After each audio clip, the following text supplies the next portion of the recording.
कहेंगे, लेकिन मूल निवासी बहुजन कहेंगे। हम मूल निवासी बहुजन क्यों कहेंगे? क्योंकि अगर हमारी बहुसंख्या रहेगी धर्म में तो मुट्ठी भर सवर्ण जाति अगर आ भी जाए उसमें तो वह उसको तहस नहस नहीं कर सकता है, वह हमारे विचारों को भटका नहीं सकता है, हमारे रास्ते को भटका नहीं सकता है। बौद्ध धर्म केवल 2 शाखा में बटा शुरुआत नहीं है, उसके बाद 2 शाखा बना, महायान से मंत्रयान बना।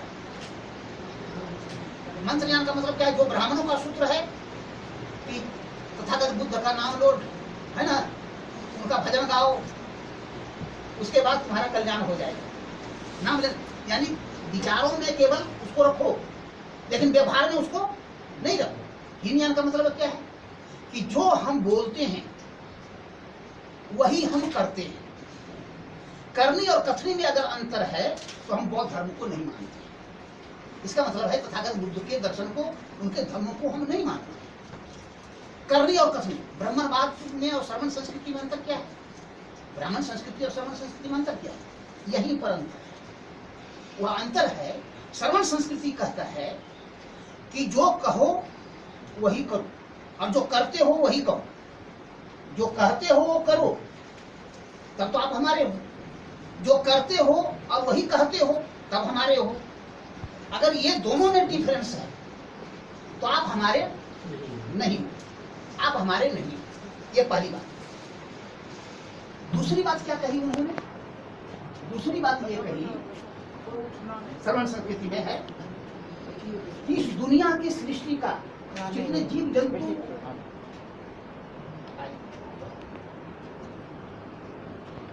दुनिया की सृष्टि का जितने लोग की रचना हुई है, जितनी चीजों को आप देखते हैं, इसके कोई रचने वाले नहीं है भाई, इसको कोई रचने वाले नहीं है। तब ये रच कैसे गया? तब ये विकास कैसे हो गया? नदी नाले, पहाड़, अंतरिक्ष, है ना, ये हवा, पानी, जो सब कुछ देखते हैं, जीव जंतु जो देखते हैं, मनुष्य को भी जो देखते हैं, तो भाई ये है कौन? ये कौन है? कैसे आ गए? तथागत बुद्ध कहते हैं कि लाखों वर्षों के विकास के बाद ये बाकी सभी चीजें विकसित हुई है और जीव की उत्पत्ति तब हुई जब स्त्री और पुरुष का संयोग हुआ।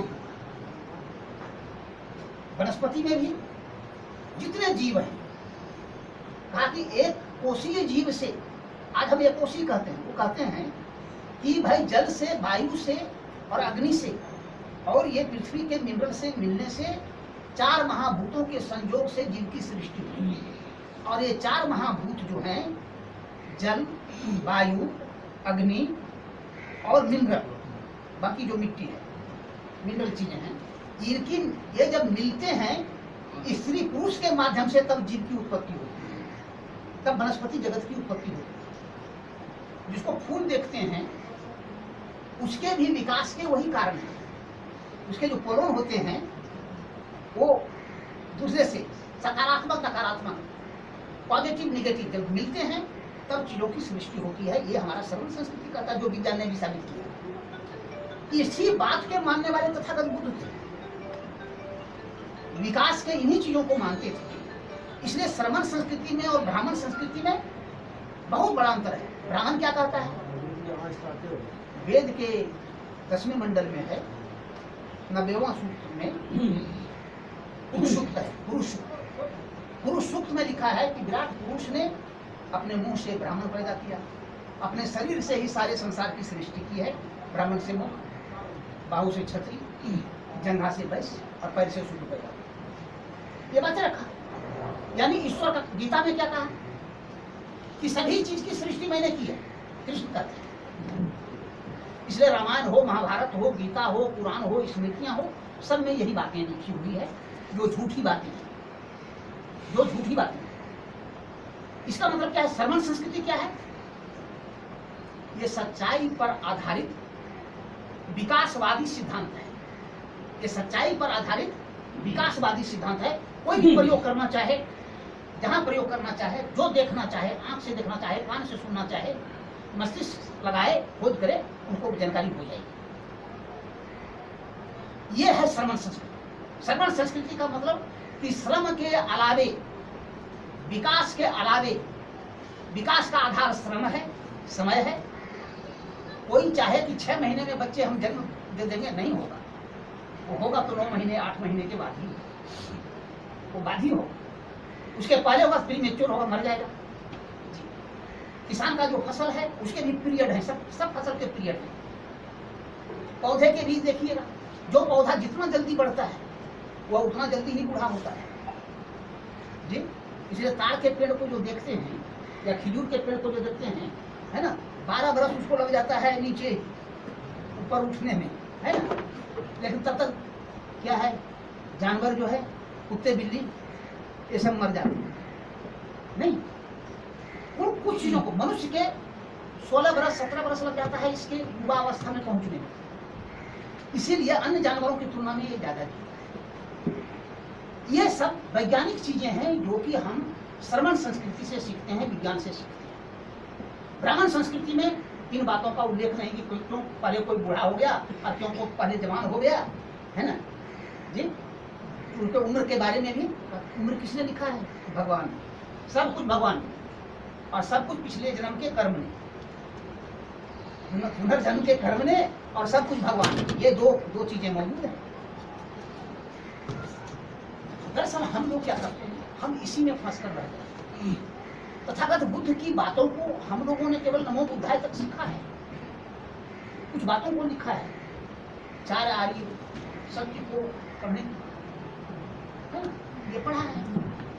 लेकिन बुद्ध के दर्शन की जो अंदर की चीजें हैं, इन्हीं 4 में अंतर्निहित है, लेकिन उसको डिटेल में जब पढ़ेंगे तब तो जानेंगे। केवल शब्द से तो चीजों को सीख नहीं सकते हैं। शब्द की व्याख्या में जब जाएंगे, जिन्होंने उस शब्द की रचना की उनको, उनकी व्याख्या को सुनेंगे, जानेंगे, तब हम वहां तक पहुंच सकते हैं। इसलिए मूल निवासी बहुजन करने का मतलब तात्पर्य क्या है? यहाँ पर कोई साथी हैं जो जानते हैं कि मूल निवासी क्या है? मूल निवासी का मतलब क्या है?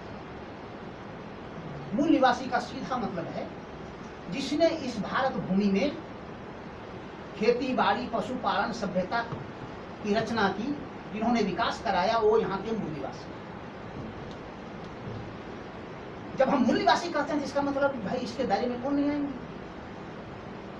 तो स्पष्ट है कि आर्य ब्राह्मणों ने आकर के सिंधु हड़प्पा सभ्यता को तोड़ा, तहस-नहस किया, हमारे लोगों को गुलाम बनाया, हमारा जमीन छीन लिया, हमारा जंगल छीन लिया, हमारा आर्थिक संसाधन छीन लिया, हमारे नगरों को ध्वस्त किया, हमारी सभ्यता और संस्कृति को नष्ट किया। और ये जो नष्ट किया, क्यों?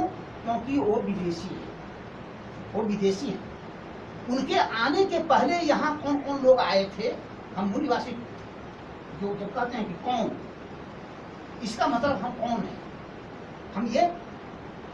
हम लोगों को अभी तक इतना ही बताया गया है, चाहे बामसेव के द्वारा हो, चाहे हमारे बहुजन समाज पार्टी के द्वारा हो, या अन्य कोई संगठन के द्वारा, इतना ही बताया गया है कि हम बहुजन हैं, मूल निवासी हैं। लेकिन हम मूल निवासी कौन हैं, हमारे रगों में कौन सा खून बढ़ रहा है, हिलोरे मार रहा है, इसके बारे में नहीं पता। यहाँ पर अगर कोई साथी जानते हो कि मानव जाति का विकास सबसे पहले कहाँ हो? साउथ अफ्रीका में। साउथ अफ्रीका में मानव जाति बानर से नर बना, लगभग 50 लाख वर्ष में वो बना। वहां फैला पहले इसकी जनसंख्या वहां फैली, और फिर धीरे धीरे अपनी आजीविका के खोज में समुद्र के किनारे किनारे चलते चलते दुनिया के अन्य देशों में वो पहुंचे। ठंडे मुल्क में पहुंचे, उनका रंग गोरा हो गया धीरे धीरे, और जहां गर्म मुल्क था वहां पहुंचे। क्योंकि साउथ अफ्रीका में ज्यादा गर्मी पड़ती है तो वहां से थोड़ा कम काला इधर में दिखता है, लेकिन कुछ कुछ जगहों पर तो ज्यादा ही दिखता है, उसी प्रकार का दिखता है। ये तो मौसम के कारण से, ऋतु के कारण से, गर्म और ठंडा के कारण से ये कलर में चेंज आया है। उसी समुद्र तट से चलते चलते सिंधु हड़प्पा के क्षेत्र में पहला जो कारवां पहुंचा, लगभग 10,000 ईसा पूर्व में है। 4 वर्ष का सिंधु हड़प्पा के क्षेत्र में पहुंचा। तो पहुंचा कौन? वो जो पहुंचने वाले जो लोग थे वो तो एक ही कबीले के लोग नहीं थे, एक पर एक कबीले पहुंचते गए। उसको इतिहासकारों ने चिन्हित किया। भारत में जो रहने वाले लोग हैं उनकी प्रजाति कौन कौन रही है उसको चिन्हित किया है। उसमें भूमध्यसागरीय प्रजाति, भूमध्य सागर, मेडिटेरियन मेडिटेरियन जो सी है वहां से चल करके जो लोग आए इधर। दूसरा ऑस्टिक, तीसरा अल्पाइन, आर्मीनियन जाति भी अल्पाइन को कहते हैं, आर्मीनियन हिंदी में। ऑस्टिक को द्रविड़ कहते हैं, निषाद कहते हैं। मेडिटेरियन को भी निषाद प्रजाति या द्रविड़ प्रजाति कहते हैं। यानी हमारे मूल वंशज कौन हैं?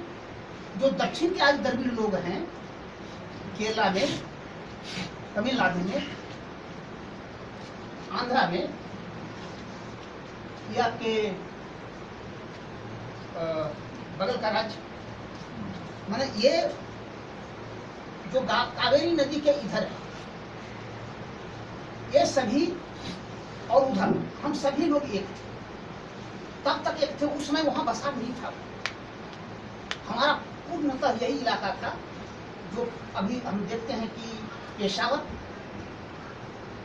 दूसरा है पाकिस्तान का पूरा इलाका, वहां से लेके गुजरात का लोथल, उत्तर प्रदेश का मेरठ और इन क्षेत्रों में ये उसमें जंगल था। मैदानी इलाके को जो उन्होंने बनाया वहां काट करके उन्होंने अपनी खेतीबाड़ी शुरू की, पशुपालन। ये बसने में 1000 वर्ष लगे। 5000 ईसा पूर्व से उन्होंने खेतीबाड़ी शुरू की, बस गए, पशुपालन करना शुरू किया और 3000 ईसा पूर्व के आसपास हड़प्पा और सिंधु सभ्यता को जन्म दिया। सभ्यता के स्तर पर नगरीकरण की सभ्यता में प्रवेश किया। हमारे लोग 3 तरह के विकास के चरण में थे। एक जो सबसे अधिक विकसित हो गए, नगरीय सभ्यता में चले गए। दूसरे वे लोग थे जो कृषि और पशुपालन कर रहे थे, किसान थे। और तीसरे वे थे जो शिकारी अवस्था में जैसे आए थे वैसे वो शिकार अभी कर रहे हैं। मैंने 3 चरणों में थे, एक शिकारी अवस्था में, एक कृषि पशुपालन अवस्था में और एक सभ्यता के विकसित अवस्था में। और हम सबों की जो प्रजाति है ये सभी मिल गए। ये आए थे अलग अलग जरूर, अल्पाइन में, ऑस्टिक में, भूमध्यसागरीय में, मेडिटेरियन, ये आए जरूर थे, लेकिन ये आपस में घुल मिल गए क्योंकि सबकी लगभग एक ही अवस्था थी उस समय, ये मिलते चले गए। इसलिए हमारे बीच में कोई मतभेद नहीं रहा, हमारे बीच में कोई विभेद नहीं था। हम केवल विकास के 3 चरणों में थे, एक सभ्यता के चरण में, दूसरा किसी पशुपालन के क्षेत्र में, और जो सभ्यता के चरण में गए वो व्यापारी हो गए, व्यापार करने लगे, ट्रेड करने लगे, कुछ बनावटी चीजें बनाने लग गए। किसान बनावटी चीजें नहीं बनाते, वो उपजाते हैं खेतों खलिहान से नहीं, लेकिन जो बनाने लग जाते हैं वो शिल्प की ओर विकसित हो जाती है और इसी से शिल्पी जातियों का विकास हो। ये जो है ये कुल मिलाकर के ये मूल निवासी है। 1500 ईसा पूर्व के आसपास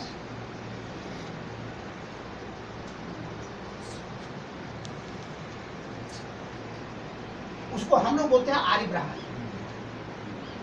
ये लोग मध्य एशिया से चल करके, मध्य एशिया में यूरेशिया जो भाग है, जो रूस का भी पार्ट है और जो एशिया का भी पार्ट है, वहां से ये कई शाखाओं में विस्थापित हो गए। मौसम में परिवर्तन हुआ वहां और कई शाखा में विभाजित हो गए। एक चला गया मिस्र की ओर, दूसरा चला गया और उससे पश्चिम यूरोप की ओर, एशिया के दूसरे पार्ट में गए और एक बड़ी शाखा जो है भारत की ओर चली।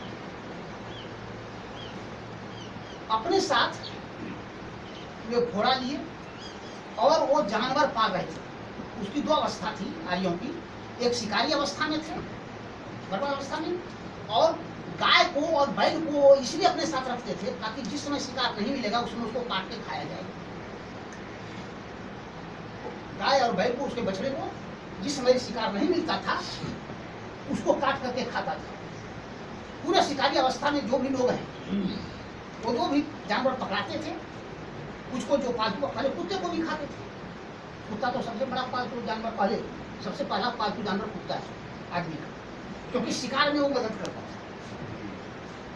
तो उसके बाद जो चीजों को पकड़ा, गाय बैल ऊंट है ना, इसको वो काट करके खाते थे। इसलिए यज्ञ के समय देखिएगा जिसमें तथागत बुद्ध हुए हैं, उसमें यज्ञ में भी बछड़े की बलि दी जाती थी, बैल की बलि दी जाती थी, भैंसे की बलि दी जाती थी, भेड़ की बलि दी जाती थी, ऊँट की बलि दी जाती थी, और उसका मांस बड़े चाव से ब्राह्मण लोग खाते थे।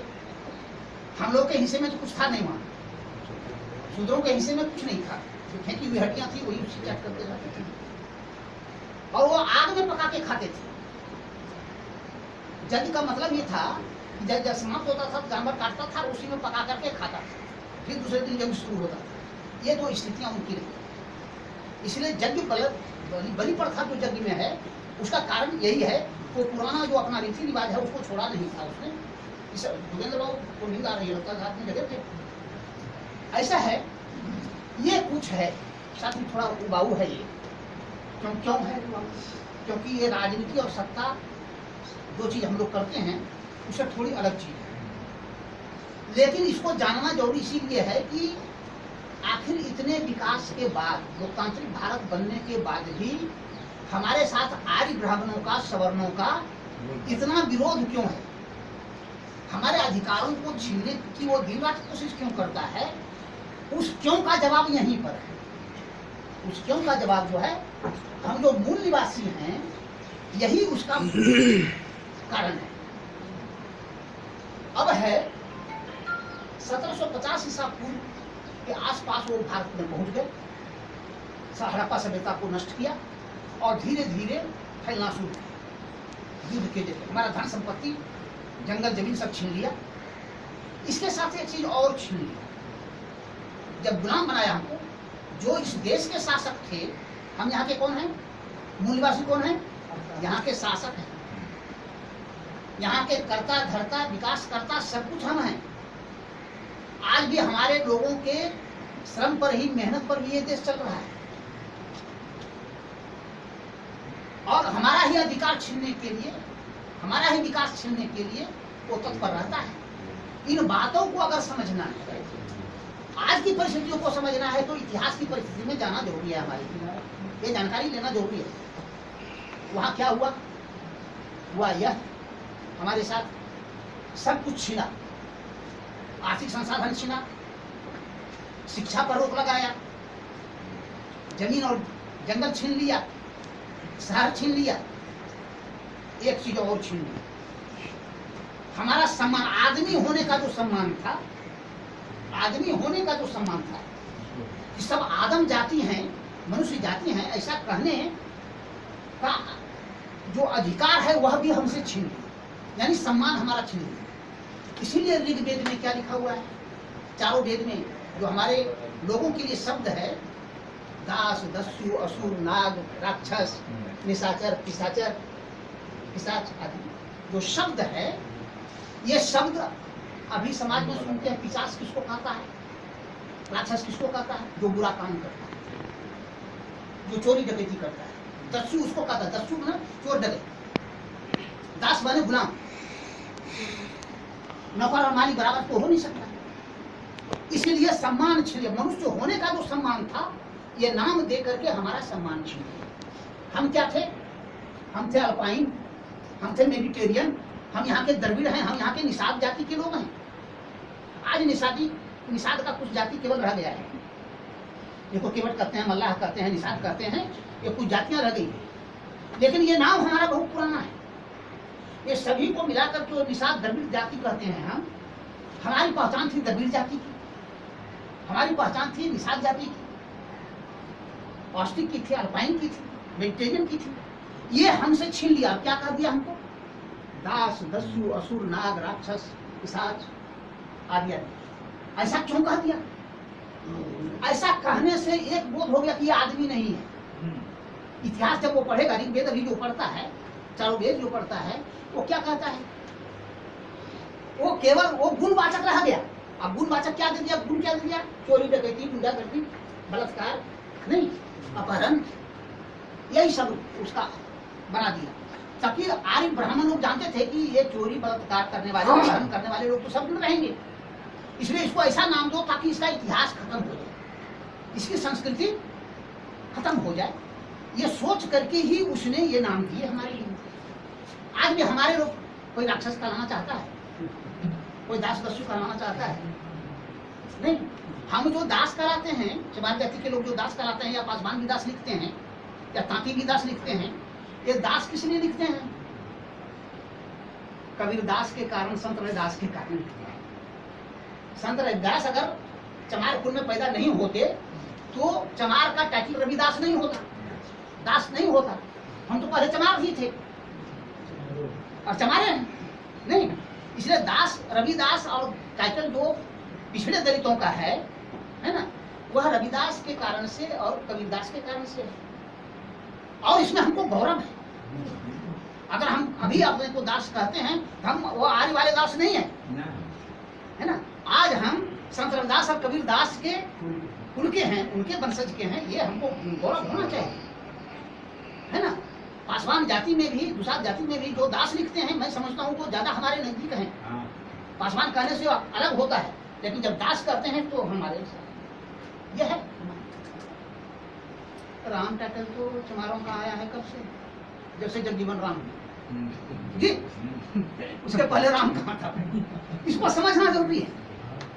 इसके पहले राम का नाम भी रखना मना था ना, आप समझ लीजिए, राम का नाम भी रखना मना था हमारे लिए। इसलिए आधुनिक भारत की देन है क्योंकि हमारे लोग राम भी लिखने लगे। इसमें बुरा नहीं मानिएगा, बुरा नहीं। दरअसल अपने को ऊंचा साबित करने के लिए राम लिखना शुरू किया ना। रविदास और दास लिखने में, चमार कहलाने में, धोबी दुसाध पासी कहलाने में लज्जा आती है, हिन आती है। अभी आप इस देश के राष्ट्र निर्माता हैं, इस देश के निर्माण करता है। आप खेत खलिहान, पशुपालन सही इंडस्ट्री से लेकर तमाम जगहों में आप काम करते हैं, है ना। आपके श्रम पर ये देश टिका हुआ है, और हम शर्मिंदगी महसूस करते हैं ये कहलाने में। अभी ट्रेन में कहीं जाइए, हमसे अगर पूछता है कौन है आप, हम कभी कहते हैं कि हम बहुजन समाज के लोग हैं। कोई कहते हैं, हम कभी कहते हैं कि चमार जाति के हैं, दुसाध जाति के हैं, पासी जाति के हैं, जी, तांती जाति के हैं? नहीं बोलते।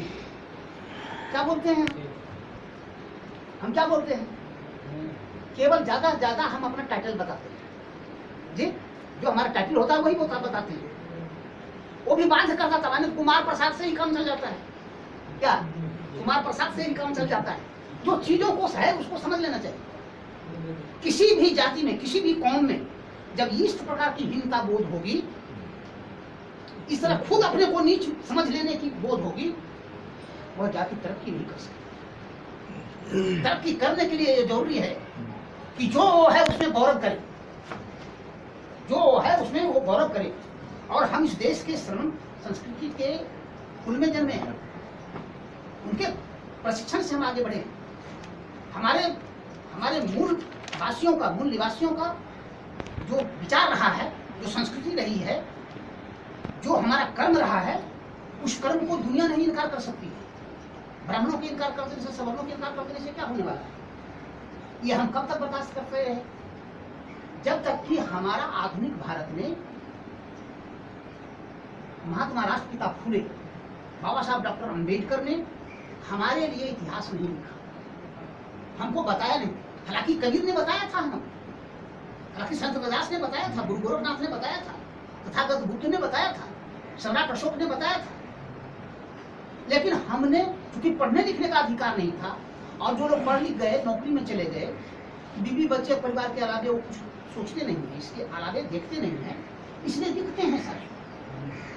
बुरा नहीं मानिएगा, जो सेवा में लोग हैं वो बुरा नहीं मानिएगा, क्योंकि सच बात तो कहनी पड़ेगी। हम लोगों को सच बात तो रखनी पड़ेगी समाज के बीच में। अगर सेवा में गए हुए लोग, पढ़े लिखे लोग अपनी भूमिका का निर्वहन किए होते, आज हमारी स्थिति दूसरी होती। जिसके ओर की फुले साहब ने, बाबा साहब डॉक्टर अम्बेडकर ने, पेरियार ललय सिंह यादव जी ने, रामस्वरूप वर्मा जी ने, मानवर काशीराम साहब ने जो इन बातों के लिए हमें कहा, हमने क्या किया? सबको उसको समेट दिया, किताब समेट दिया। राजनीति में जाओगे, दिल्ली पर कब्जा करोगे, पटना पर कब्जा करोगे, तभी तुम्हारा कल्याण होगा। हमने यही रखा। तो हमको इतिहास की जानकारी कहां से होगी? चुनाव तो आता है 5 साल में जी। उसी समय केवल बाबा साहब को याद करेंगे, उसी समय फुले साहब को याद करेंगे। ये जरूरत सिमट करके यहाँ रहते हैं। पार्टी के तरफ से जो प्रशिक्षण कार्यक्रम होना चाहिए था, जो सामाजिक संगठन बनना चाहिए था, जो सांस्कृतिक संगठन बनना चाहिए था, वो नहीं बना।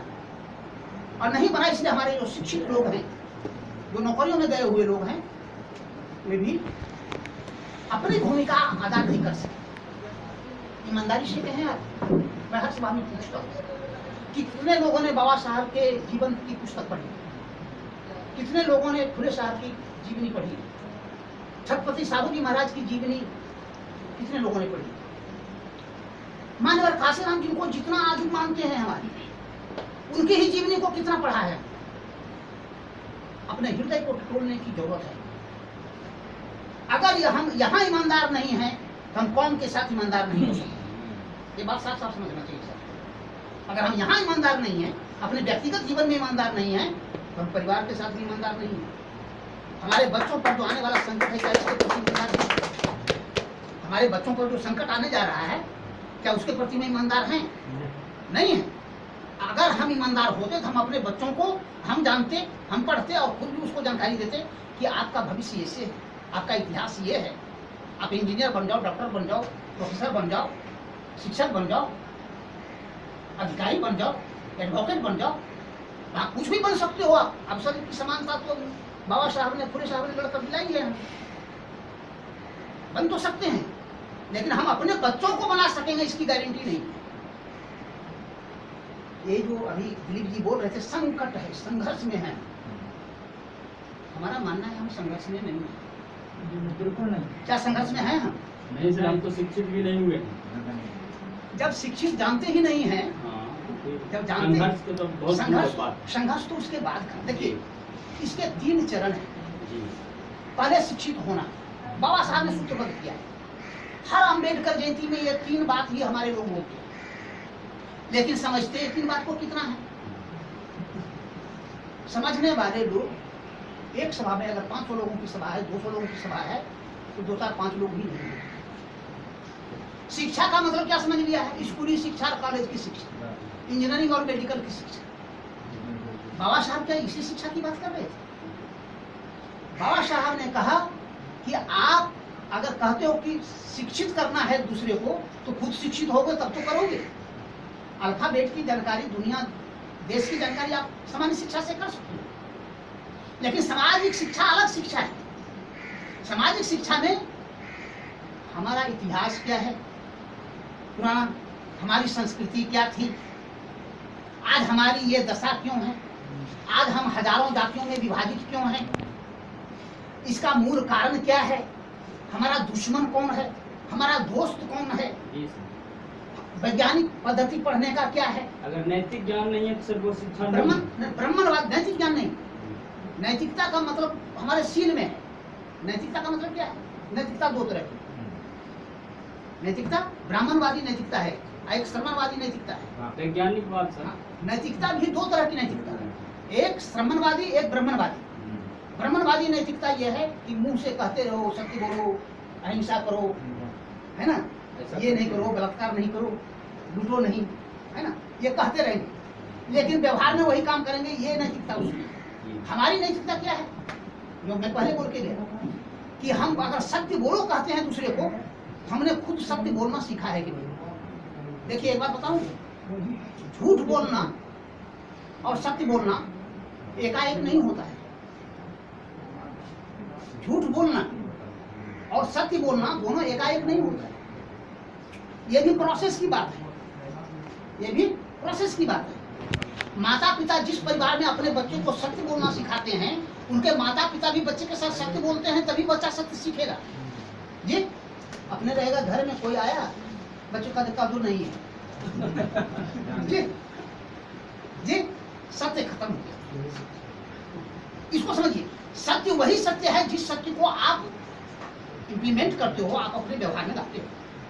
अहिंसा का मतलब यह है कि हम मारने के उद्देश्य से किसी को नहीं मार रहे।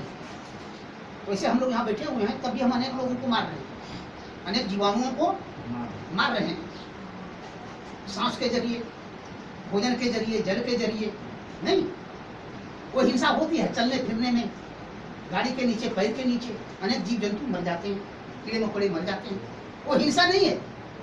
हिंसा उसे कहते हैं जो स्वदेश से हिंसा की गई हो, यानी मारने के उद्देश्य से, लूटपाट करने के उद्देश्य से, है ना। जब हम वो काम करते हैं मारने के उद्देश्य से करते हैं तब वह हिंसा है। तथागत बुद्ध ने साफ साफ कहा, ताकि मांस मछली का मामला नहीं है, मामला जीव हिंसा का है। बौद्ध भिक्षु तो जिस घर में जाते थे, जो वहां बना हुआ होता था मांस ही मछली ही जो दे देता था वही तो ग्रहण करते थे।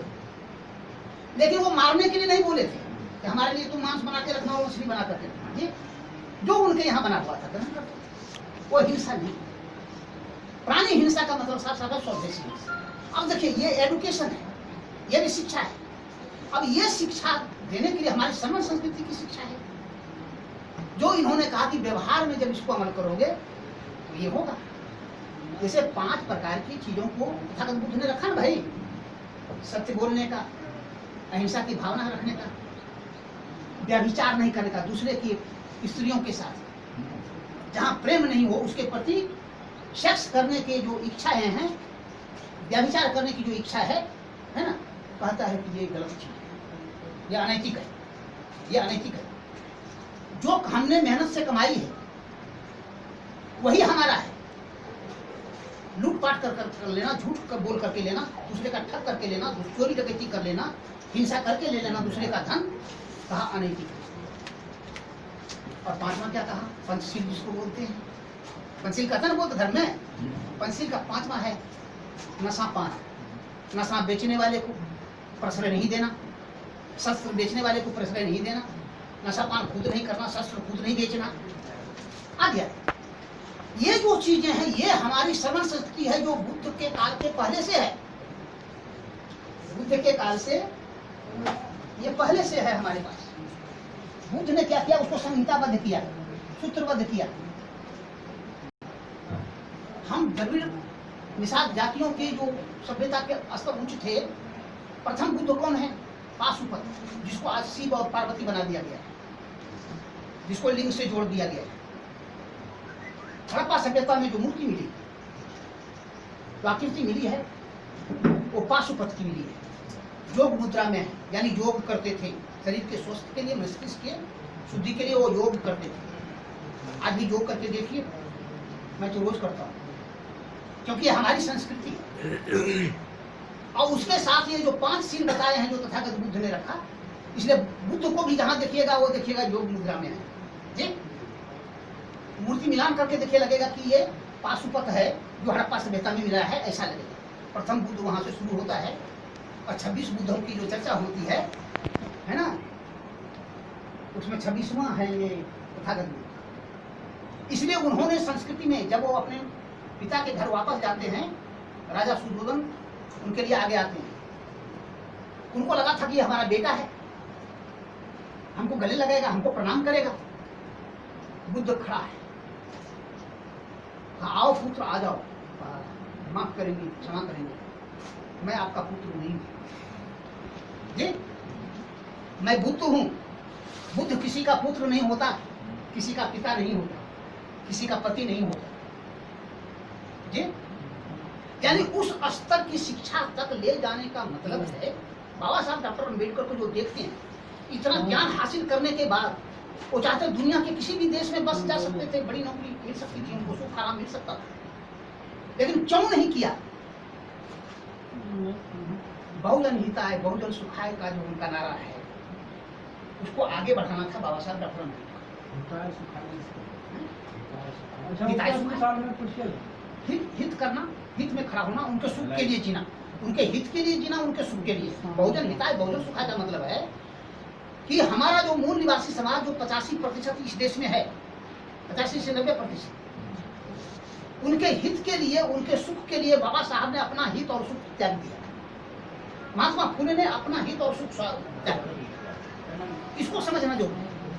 दरअसल हम बाबा साहब को क्यों मानते हैं इतना, फुले साहब को क्यों मानते हैं इतना, अपने महानायकों को, तथागत बुद्ध को क्यों मानते हैं?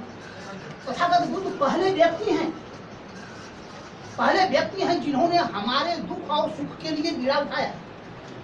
हमारे दुख को सुख में बदलने के लिए, हमारे हानि को हित में बदलने के लिए जिन्होंने बीड़ा उठाया और अपनी बातें रखी, उनको क्या दिक्कत थी भाई?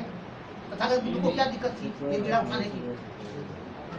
आज कोई साथी, हमारे नौजवान साथी, हमारे पढ़े लिखे साथी अगर समझते हैं कि हम बाबा साहब के रास्ते पर हैं, कितना सा पहले सुनो जो मन क्या बात है। अरे बीच में इसको डिस्टर्ब कर पहले सुनो ना। उस मामले में का मतलब हम बाबा साहब के सिपाही नहीं, हम फूले साहब के सिपाही। समाज के दुख से अगर हम दुखी नहीं है, अगर समाज की समस्याओं को हम अपनी समस्या नहीं समझते, इसका मतलब है बाबा साहब डॉक्टर अम्बेडकर को हमने अभी नहीं पढ़ा है, नहीं समझा है। फूले साहब को हमने नहीं पढ़ा समझा है, तथागत बुद्ध को हमने पढ़ा समझा नहीं है। सम्राट अशोक हो गए थे, बड़े राजा थे मगध के। मगध का मतलब उस समय था कि कावेरी नदी को उधर छोड़ करके बाकी समूचे पर उसका पेशावर तक, अफगानिस्तान के इलाके। इतने बड़े राजा इस देश में, इतने बड़े राजा कोई नहीं हुए, अंग्रेज भी नहीं हुए, ये समझ लेना चाहिए। जितने बड़े राज्य पर सम्राट अशोक शासन कर रहे थे, उन्होंने अपना सब सुख चैन छोड़ दिया। बौद्ध धर्म को जब कबूल किया, अपनी बेटा और बेटी को राजा बनाने के बजाय उन्होंने बौद्ध धर्म के प्रचार के लिए श्रीलंका भेज दिया, महेंद्र और संघमित्रा को। हमारा यह इतिहास गौरवशाली इतिहास है कि राजा ने अपने बेटे को राजा नहीं बना करके बहुजन हिताय बहुजन सुखाय में लगा दिया। बाबा साहब डॉक्टर अम्बेडकर के रहते हुए उनके बेटा किसी पद पर नहीं गए, निकम्मे निकले, निकम्मे निकले। अभी जो प्रकाश अम्बेडकर है क्या है? निकम्मा। क्या कहा पिछले दिनों? मैं हिंदू में, मैं हिंदू। प्रकाश अम्बेडकर जो उनका पोता है, राजरत्न तो ऊपर को, इसको ऐसे समझे, बूढ़ा वंश कबीर का उपजा। एक पंक्ति है, कबीर जी का निधन जब हुआ ना, तो जितने कबीरपंथी भाई थे उनके साथ सब ने कहा कि कबीर जी को हम जलाएंगे, जलाएं। मुसलमानों ने उनको गाड़ा, उनके पुल पर उनको चढ़ा करके झगड़े हुए थे हिंदू मुसलमान में कि हमारा है, हमारा कबीर, हमारा कबीर। ये सभी कबीरपंथी मिलकर के कहाँ गए? उनके बेटा कमाल के पास। कहा कबीर जी तो अब नहीं रहे, आप अब हमारा गुरु बन जाइए, आप हमारा गुरु बन जाइए। कमाल ने कबीर को कभी माना नहीं। देख लीजिए, कमाल कबीर के विचारों को मानते नहीं थे, वो तो ब्राह्मणवादी थे। और उनके पास कौन गया है? कबीर के मानने वाले लोग गए, उनके शिष्य गए, ये कहने के लिए आप हमारा गुरु बन जाइए। उन्होंने कहा कि आपने हमारे साथ जो किया है वो किया है, लेकिन आपने अपने गुरु के साथ नाइंसाफी की। कबीर ने ऐसा कहा था कि आप हमको बना दीजिए, तो नहीं, आप क्यों आए? आप उनका पुत्र हैं, आप रहिएगा तो हमारा मठ चलेगा, है ना। उन्होंने कहा कि नहीं, मैं ये बनने के लिए तैयार नहीं हूँ, क्योंकि मैं उनके काबिल नहीं हूँ, मैं गुरु होने के काबिल नहीं हूँ। वो जो कबीर के शिष्य थे उन्होंने क्या कहा? बूढ़ा वंश कबीर का उपजा। ये कबीर का वंश बुड़ गया, खत्म हो गया। कमाल जैसा बेटा पैदा हो गया है, वो गुरु बनने से इनकार कर रहा है। बोलिए कमाल सही कर रहा था कि गलत कर रहा था? सही कर रहा था। कमाल तो सही कर रहा था। बाबा साहब डॉक्टर अम्बेडकर के काल में प्रकाश अम्बेडकर ने कभी बाबा साहब को सपोर्ट नहीं किया, और जब मंत्री बने थे तो ठेकेदार को काम दिलाने के लिए पैरवी करने आए थे दिल्ली। बाबा साहब को जैसे बात उन्होंने बताई, बाबा साहब ने कहा इसका अभी टिकट कटा कर उनको भेज दो और उनको मुंबई वापस करो। अगर बाबा साहब को हम मानते हैं साथियों, तो कुछ चीजों को तो जानना और समझना पड़ेगा कि हमारा आचरण, बाबा साहब ऐसे इतने बड़े नहीं होते हैं। कमीशन बाद में बना, पिछड़े वर्ग के कमीशन नहीं बने, और जो वहां काम चल रहा था नेहरू सरकार में, वो थे मंत्री, कानून मंत्री थे। उन्होंने जो बातें रखी थी कि इसमें ये कीजिए, वित्त मंत्रालय का पद हमको दीजिए, हम वित्त मंत्रालय के पद के काबिल हैं। नेहरू ने पहले हाँ कह दिया, बाद में मुकर गया। और तीसरा, हिंदू कोड बिल, जिसमें महिलाओं को अधिकार देने के लिए बाबा साहब ने हिंदू कोड बिल बनाया, हिंदू धर्म में सुधार करने के लिए। उसको भी जब नहीं तो बाबा साहब क्या कर देते हैं, पिछड़े वर्ग के अधिकार के लिए करते हैं, अपनी योग्यता के अनुसार काम के लिए करते हैं, और तीसरी बात महिलाओं के विकास के लिए करना चाहते हैं। अब सोचिए, एक मंत्री बताइए तब से लेकर आज 1952 से लेकर के अब तक जितने मंत्री बने हैं, किसी ने त्याग पत्र समाज के लिए दिया है? किसी ने नहीं। किसी ने लोक भावना के लिए, बहुजन हिताय बहुजन सुखाय के लिए त्याग किया है अपना? खुशी नहीं। बाबा साहब ने कहा हमें 100 बार हारना मंजूर है, लेकिन मैं कांग्रेस के खिलाफ लड़ूंगा। ये क्या हमारे लोगों ने, जगजीवन राम ने माना कभी उनको? क्या जितने नेता थे किन्हीं ने माना उनको? नहीं माना। इसलिए जगजीवन राम की जयंती कितने जगह होती है जी? जगजीवन राम का विचार क्या है? किसी तरह मंत्री पद पर बने रहना, और क्या है? अब मंत्री जब बन जाते हैं कुछ न कुछ तो काम करेंगे लोगों के लिए। इतना भारी योगदान है। रामविलास पासवान का क्या योगदान है? कुछ नहीं। जिस मंत्री में रहते हैं वहां भी अपने लोगों को हित नहीं देख कर पाते। मतलब बातों को साफ साफ समझना जरूरी है सब। इसलिए बाबा साहब की राजनीति को समझना, समाज नीति को समझना, अर्थनीति को समझना, धर्म और सांस्कृतिक नीति को समझना, अगर यह समझने की बातें हैं, उसकी शुरुआत होती है मूल्यवासी कौन से। बाबा साहब की जो बात है, कैसे हुआ ये मूल्यवासी, कैसे हो गया? क्योंकि आर्य ब्राह्मणों ने इनको पराजित किया। हमारी संस्कृति की, हमारी सभ्यता की, हम यहाँ के शासक थे, और बाद में हमें चल करके गुलाम बना दिया, अछूत बना दिया, पिछड़ा बना दिया, शूद्र बना दिया, और इसलिए हमें ये दरअसल इन चीजों को समझना हमारे लिए जरूरी है। अगर ये नहीं समझे तो हम अनुसूचित जाति क्यों है, जनजाति क्यों है, पिछड़ी जाति क्यों है ना, हम नहीं समझ सकेंगे। तब अल्पसंख्यक क्यों हमारा बहुजन समाज में आता है, हम नहीं समझ सकेंगे। ये जो मुसलमान बने हैं, ईसाई बने हैं, सिख बने हैं, ये कौन लोग हैं? जिन्होंने ब्राह्मणवाद को लात मार दी, जिन्होंने ब्राह्मणवाद को छोड़ करके, वो हिंदू व्यवस्था को छोड़ करके, ब्राह्मण हिंदू मैंने क्या, ब्राह्मणवादी व्यवस्था, उसको छोड़ करके जिन्होंने इस्लाम को कबूल कर लिया, सिख धर्म को कबूल कर लिया, संत मत को कबूल कर लिया, ईसाई बन गए, उसमें से 85% लोग, 90% लोग हमारे मूलवासी समाज के हैं, हमारे द्रविड़ निषाद भाई हैं। इसलिए कहते हैं पसमानदा जो मुसलमान है, मुसलमानों में जो प्रतिशत है, लगभग 95 से 98% पसमानदा समाज के लोग हैं। ईसाइयों में तो ऊंची जाति के लोग भी हैं। जो राजपूत बने थे मुसलमान, जो ब्राह्मण बने थे, वही शेख सैयद पठान है। शेख सैयद पठान वही है। जितना ये अंसारी बंधु है, जितना ये बाकी जो लोग हैं, वो सब पसमानदा मुसलमान है। सब हम अनुसूचित जाति के लोग, अनुसूचित जनजाति के लोग, पिछड़ी जाति के लोग। इसलिए आज की जहां समस्या है, इसलिए देखिएगा मुसलमानों के खिलाफ में ब्राह्मणवादी लोग उसी तरह से घृणा करता है, उनके साथ उसी तरह से अन्याय करता है, उसके साथ उसी तरह से अपराध करता है जैसे कि ईसाइयों के साथ करता है, जैसे कि सिखों के साथ करता है। इंदिरा गांधी की जब हत्या हुई, सिखों पर पहाड़ टूट गया सब जगह। सिखों को मारने वाला कौन था?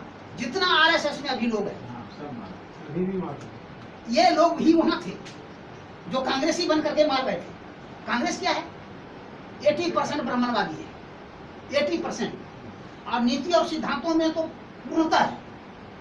संख्या के हिसाब से 80-90% वो ब्राह्मणवादी है। इसलिए वो दोनों में कोई अंतर है नहीं। इसलिए इसकी मदद में वो चला जाता है, उसकी मदद में वो चला जाता है। अभी कांग्रेसी सब जो था दिल्ली दंगा में, वो किसके साथ मिल गया? वो सब मिल गया था आरएसएस के साथ, बजरंग दल वाले के साथ। जिसको हम लोग को साफ साफ समझना चाहिए। और जिस तरह का अन्याय, अत्याचार और अपमान दलितों का करता है, आदिवासियों का करता है, पिछड़ों का करता है, इसी प्रकार सिख, ईसाई, मुसलमानों के साथ भी करता है। इसी से यह स्पष्ट, देखिए क्या कहते हैं बाबा साहब कि दोस्त और दुश्मन की पहचान करो। यह देखो कि अन्याय हो रहा है किस किस पर, उसके कारण क्या क्या है और करने वाला कौन है। ये दो चीज अगर देखिए, जहां पर पिछड़ा वर्ग मिलता है आपको दंगा करते हुए, या दलित मिलता है या आदिवासी मिलता है, उसके पीछे आरएसएस, बजरंग दल, बीजेपी खड़ा है, कांग्रेसी खड़ा है। वही कराता हमारे लोगों को, क्यों हमारे लोगों को करा देता है? क्योंकि मरेगा ये हिंदू के नाम पर नहीं, संस्कृति के नाम पर। और ठेका कौन लेगा, सत्ता में कौन रहेगा, तो सबन बात है। इसको समझिए, मरेगा ये मरेगा भी किसके द्वारा मरेगा? मुसलमानों के द्वारा, ईसाइयों के द्वारा मरेगा, सिखों के द्वारा मरेगा।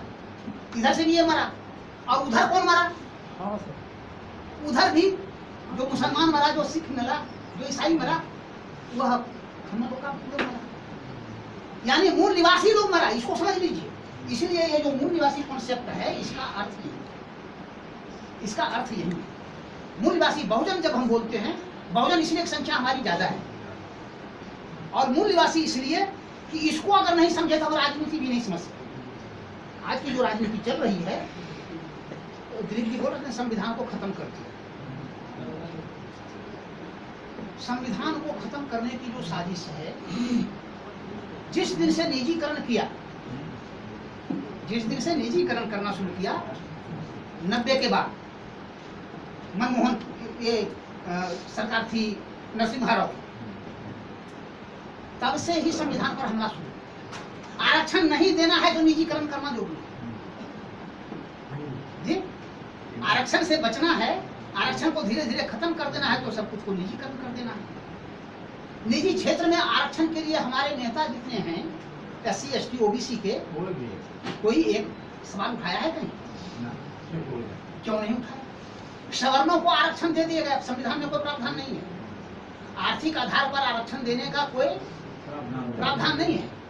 संविधान में क्या लिखा हुआ है? आर्टिकल 15(4), 16(4) में क्या लिखा हुआ है? 14 से 14, 15, 16 तीन हम लोगों के लिए है, और 1 से लेकर के 11 तक भी हम लोगों के लिए है। ये 4 चीज पर ही हमला है, ये 4 चीज पर ही हमला है हमारे। और नागरिकता जो संशोधन कानून आया, नागरिकता संशोधन जो कानून आया मोदी ने, उसमें स्पष्ट था जो भारत देश में बसते हैं वो सभी यहाँ के नागरिक हैं। विदेशों से भी जो चले आए हैं, लेकिन अगर भारत में बस गए हैं, है ना, उसकी अवधि है कि भाई 10-12 वर्ष तक रह गया, वो यहाँ का नागरिक हो। इसको खत्म करने के लिए बांग्लादेश और पाकिस्तान बना। अनेक हमारे दलित भाई, आदिवासी भाई, पिछड़ा भाई उस देश को छोड़ करके हमारे देश में बसा। इनको नागरिकता यहाँ का नहीं मिले, यही तो साजिश है जी। साजिश इनके क्या थे? मुसलमान भी अगर कोई आया है, मुसलमान में कौन आया है? जो पसमानदा मुसलमान है, जो ऊंचे कुल का है, जो पैसा वाला है, जो सत्ता वाला है, वो बांग्लादेश पाकिस्तान से आया है?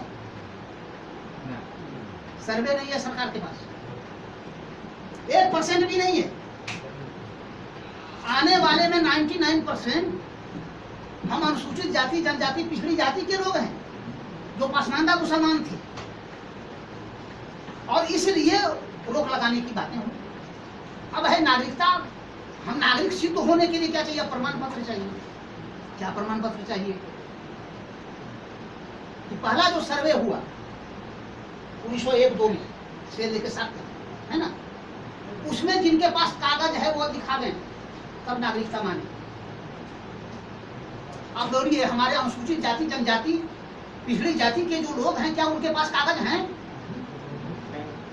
और कागज थे भी तो खत्म हो गया। जिनके पास कागज था भी, अब जब मैट्रिक, BA, MA पास किया हुआ, इंजीनियरिंग में टॉपर होने से बाढ़ की स्थिति में वो खत्म हो जाता है। तो जो घर का कागज है, बसने का कागज कहां से रखेगा? इसलिए हमारे लिए हम नागरिक कल नहीं रह जाएं। नागरिक नहीं रहने के 2 दुष्परिणाम है। पहला दुष्परिणाम यह है कि हम वोट नहीं डाल सकेंगे अगर नागरिकता में नहीं आए, जो सत्ता बदलता है। और दूसरा क्या है?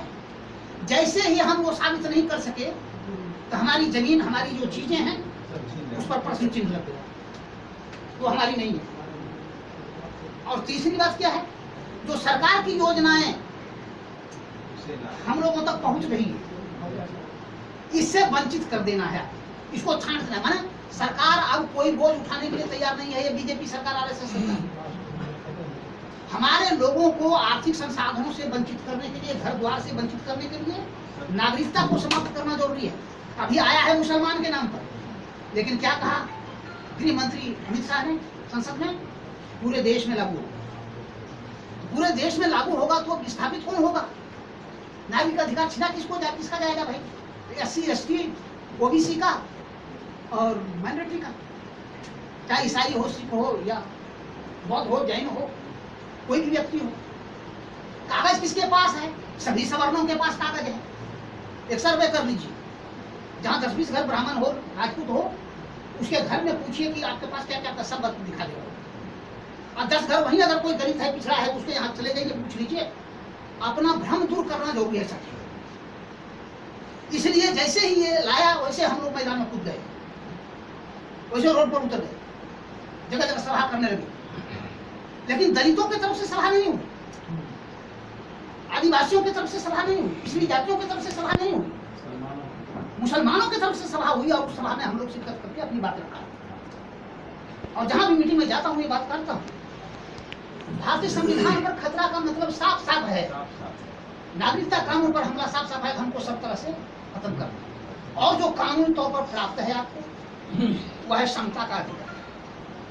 वह है जो आर्टिकल 14 अनुच्छेद 14 कहता है कि भारत में बसने वाले सभी लोग किन्हीं के साथ भी राज्य और सरकार और कानून कोई विभेद नहीं करेगा। यह आर्टिकल 14 कह देता है। 15 में क्या कहता है?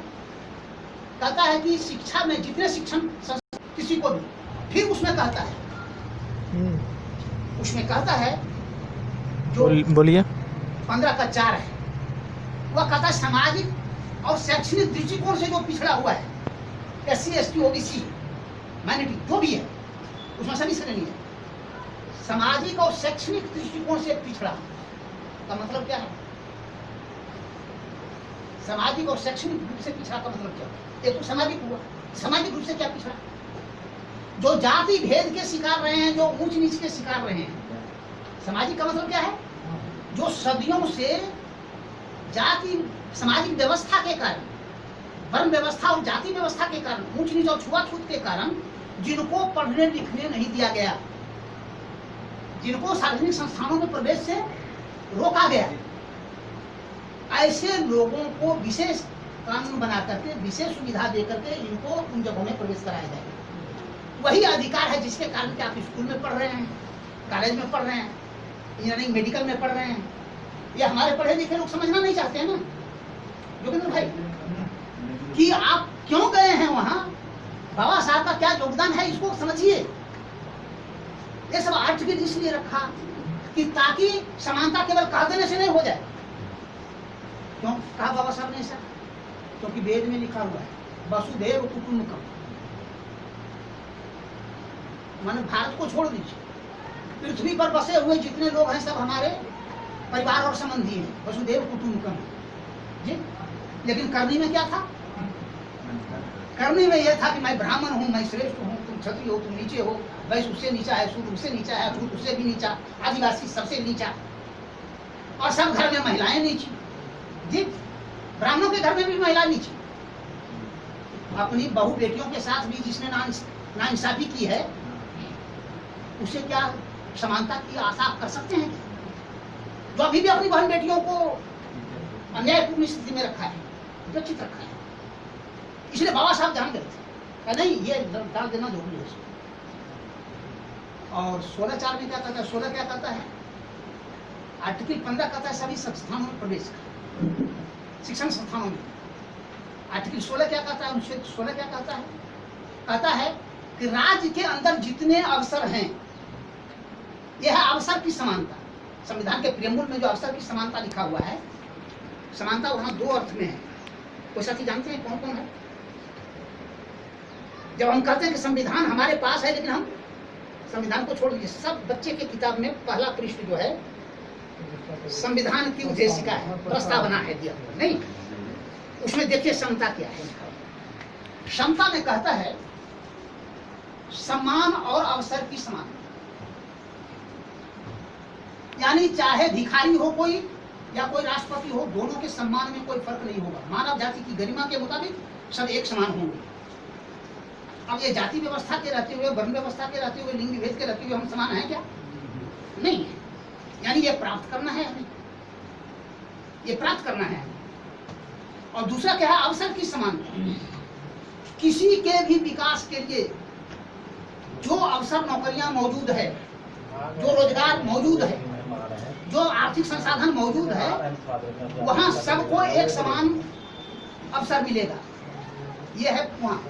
इसको आर्टिकल 16 में कह दिया, अनुच्छेद 16 में कहा कि राज्य की सेवाओं में, राज्य के रोजगारों संस्थानों में, जहां से भी, किसी भी संस्थान में जहां से राज्य अपना अनुदान देता है, बात को समझिए, जिस भी संस्थान में राज्य अनुदान देता है, अडानी की, अंबानी की बड़ी बड़ी इंडस्ट्री लगी है, टाटा बिरला की, ठीक है, वो जमीन कहां से आई? वो जमीन किसकी है? सरकार की है, राज्य की है। जल कहां से लेता है? एनर्जी कहां से लेता है? सब सरकार देती है, देती है। इसलिए राज्य अनुदानित जो जितनी जगहें जो हैं, चाहे प्राइवेट हो या सरकारी हो, सब में सब जगह समान अवसर मिलेगा। जिनको जो सामाजिक और शैक्षणिक दृष्टिकोण से पिछड़ा रहा है, जो जाति भेद का शिकार रहा है, ऊंच नीच का शिकार रहा है, वर्ण भेद का शिकार रहा है, लिंग भेद का शिकार रहा है, उसको समान अवसर मिलेगा। और शैक्षणिक दृष्टिकोण से, यानी जाति भेद के कारण, ऊंच नीच के कारण, वर्ण व्यवस्था के कारण जिनकी शिक्षा पर रोक लगा दी गई थी, जिनको पढ़ने का अधिकार छीन लिया गया था, ऐसे जो वंचित लोग हैं सामाजिक और शैक्षणिक दृष्टिकोण से, इनको अनुच्छेद 15 और 16 उसको विशेष अवसर देगा।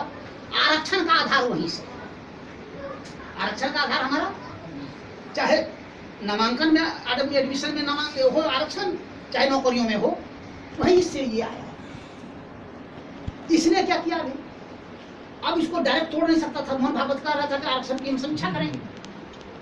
पहला काम कहा कि बेटा नरेंद्र मोदी, तुम जो है सवर्ण आरक्षण लागू कर दो। अगर वोट लेना है एमपी के इलेक्शन में सवर्णों का, क्योंकि पद्मावती फिल्म के कारण और SC/ST एक्ट के कारण, SC/ST एक्ट में जो हम लोग उतरे मैदान में, और उसके बाद जो संशोधन किया मोदी ने, फिर से पारित करके उसको भेजा कोर्ट में, और पद्मावत जो फिल्म था, ये SC/ST एक्ट के कारण सभी सवर्ण हमारे खिलाफ में थे, और पद्मावत फिल्म के कारण से ब्राह्मण और राजपूत हमारे खिलाफ थे, सरकार के खिलाफ थे, मोदी के खिलाफ थे। इसलिए कहा कि बेटा मोदी, अभी यही मौका है, एक ही साथ 2 जगह हमला करो, आरक्षण के पर हमला करो।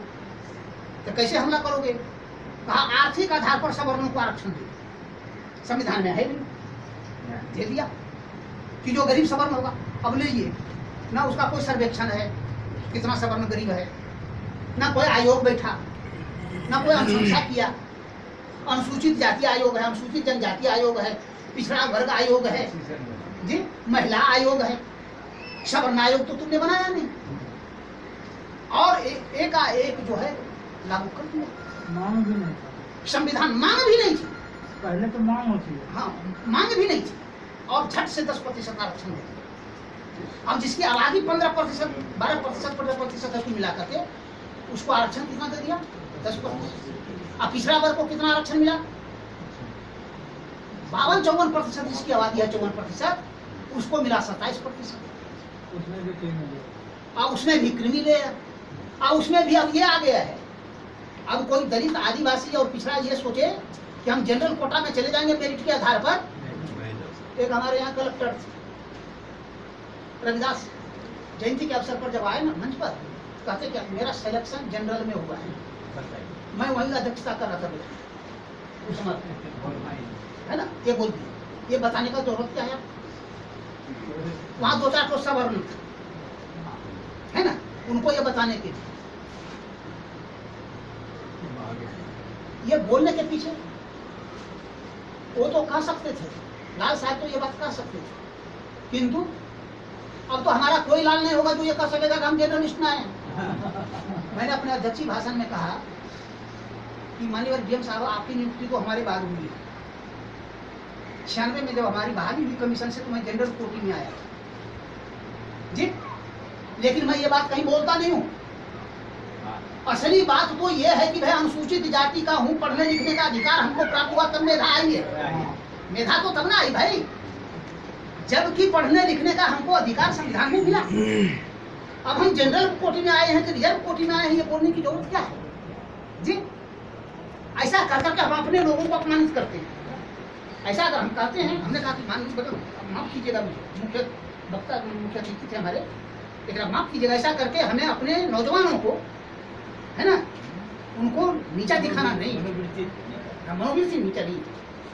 हम ये ब्राह्मणवादी, मैं श्रेष्ठ हूँ ये बताने की जरूरत, हम ये कहेंगे हम बहुजन समाज के लोग हैं, हम बहुजन समाज के लोग हैं, अच्छे हैं बुरे हैं, कम पढ़े लिखे हैं ज्यादा पढ़े लिखे हैं, मजदूर है किसान, अब क्या करिएगा, अनपढ़ जो है तब तो संत रविदास को चमार का करके काट दीजिए, पढ़े लिखे नहीं, कबीर को भी काट दीजिए, लेकिन जरा उन्होंने जो लिखा है उसको पढ़कर समझा तो दीजिए जी। जो अनपढ़ लोगों ने लिखे हैं, अब 7वीं क्लास पास जो है ललित सिंह यादव जी ने जो बातें लिखी है ना, हमारे इंजीनियर डॉक्टर प्रोफेसर जो अधिकारी हैं बड़े, वे भी नहीं समझ पाते हैं को क्या लिखी है जी। कुछ चीजों को साथियों समझना जरूरी है। बाबा साहब के मिशन को अगर समझना है, फुले अम्बेडकर मिशन को समझना है, तो इन बातों को समझना, अंतर्निहित बातों को समझना चाहिए। श्रम करने वाले जितने लोग हैं, चाहे अनपढ़ हैं कि पढ़े लिखे लोग हैं, सभी की प्रतिष्ठा एक बराबर है और सभी एक समान है। सभी अपने अपने योग्यता के हिसाब से योगदान कर रहे हैं देश और समाज के निर्माण के लिए। जब कोई परिवार भी चला रहा होता है तो वह देश के लिए भी कुछ योगदान कर रहा होता है, वो योगदान कर रहा होता है। हमारा यह मानना है कि वो परिवार में इसलिए निपटे हुए हैं, उसी में उलझे हुए हैं, क्योंकि वहां तक हमारा ज्ञान गया, बाबा साहब का मिशन गया नहीं है। बाबा साहब के मिशन को ले जाने का मतलब साफ साफ है अपने पूर्वजों को जानना, श्रमण संस्कृति को जानना, बाबा साहब को जानना, फुले साहब को जानना, उनके इतिहास को आत्मसात करना।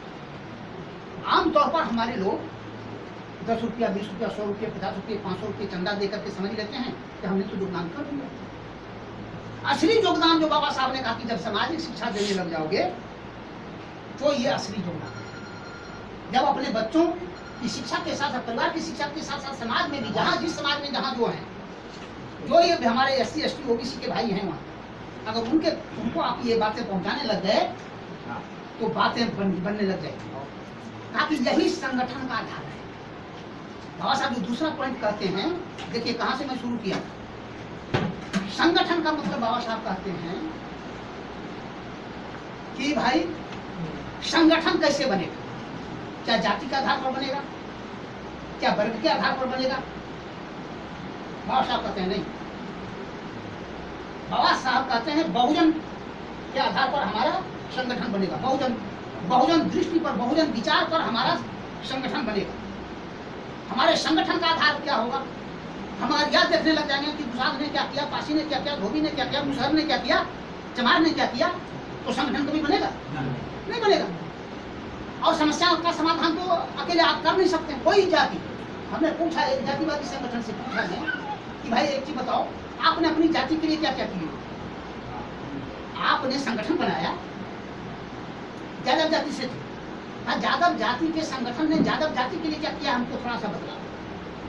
कोई उल्लेखनीय योगदान अपने गांव में, अपने इलाके में, अपने जिला में कोई योगदान तो किया होगा ना। सबसे सशक्त संगठन यादवों का संगठन है, कुर्मियों का संगठन है, कुशवाहा का संगठन है, दुसाधों का संगठन है। हमने रामानंद पासवान जो है उनको पूछा, और हमारे एक BSNL में अधिकारी थे, उनको पूछा कि भाई दुसाध संघ ने दुसाध जाति के लिए क्या किया है हमको थोड़ा बताओ, एक भी कोई काम तो बताओ। फिर नहीं, एक दो मित्र थे हमारे जो बिहार फुले अम्बेडकर युवा मंच में हैं, थे पहले, उन्होंने कहा कि सर हम लोग क्यों नहीं चमार जाति को संगठित करना चाहिए, कहा कि तुम्हारे पहले किसी ने किया है कि नहीं, थोड़ा वो बताओ। तो हाँ किया, उसने क्या किया समाज के लिए वही बताओ जी। अरे भाई संगठन बनता है विचारों के आधार पर जी। अब बाबा साहब को मान रहे हैं, इसका मतलब उनके पोता को थोड़ी मानेंगे जी। अगर विचार उनका वैसा होगा तो मानेंगे, और वैसा विचार कोई गरीब का बच्चा, कोई मजदूर का बच्चा भी उसके अंदर ये विचार होगा तो उनको भी मानेंगे। संगठन का आधार हमारा क्या है, जाति नहीं है। हमारा है कि मूल निवासी बहुजन हमारा सांगठनिक दायरा है। हमारा सांगठनिक दायरा क्या है, जो SC ST OBC और माइनॉरिटी है, ये हमारा सांगठनिक दायरा है।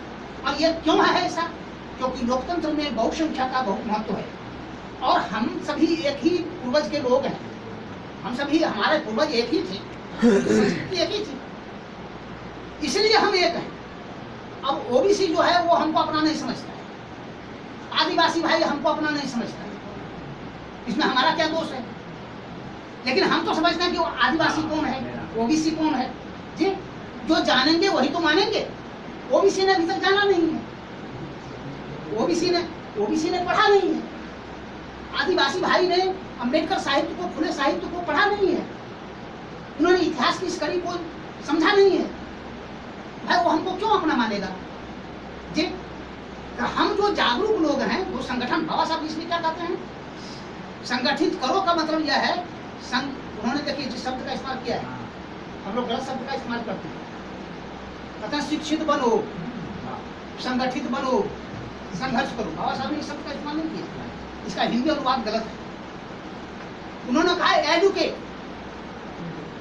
शिक्षित करो, ऑर्गेनाइज, संगठित करो, और संघर्ष करो। संघर्ष में सभी लोग जाएंगे, लेकिन नेतृत्व कौन करेंगे, जो सजग साथी हैं, जो जागरूक साथी हैं, जो दांव पेच जानते हैं, नेतृत्व वो करेंगे। संघर्ष में भी, संघर्ष अगर बिना सोचे समझे वाले लोगों के हाथ में दे दीजिए, जैसे नेता लोगों के हाथ में दे दिया है हम लोगों ने नेतृत्व करने का, इसीलिए हमारा MLA MP हमारे खिलाफ नहीं बोलता है, हमारे खिलाफ में जो काम होता है उसी का सपोर्ट करता है वो, चाहे SC के हों, चाहे ST के हों, या पिछड़ी जाति के हों, या मुसलमान हों, या सिख हों, सबकी दशा ऐसी क्यों है, क्योंकि वे शिक्षित हुए नहीं हैं।